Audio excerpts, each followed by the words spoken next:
payung raksasa di komplek Masjid Raya Baitur Rahman, Banda Aceh. Jadi payungnya mirip seperti di Masjid Nabawi Madinah. Ini suasana baru saja selesai salat duhur berjamaah. Jadi ini suasana samping sebelah selatan.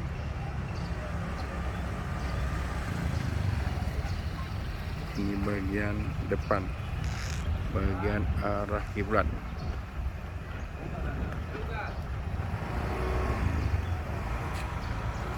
Tampak tenang dan sejuk.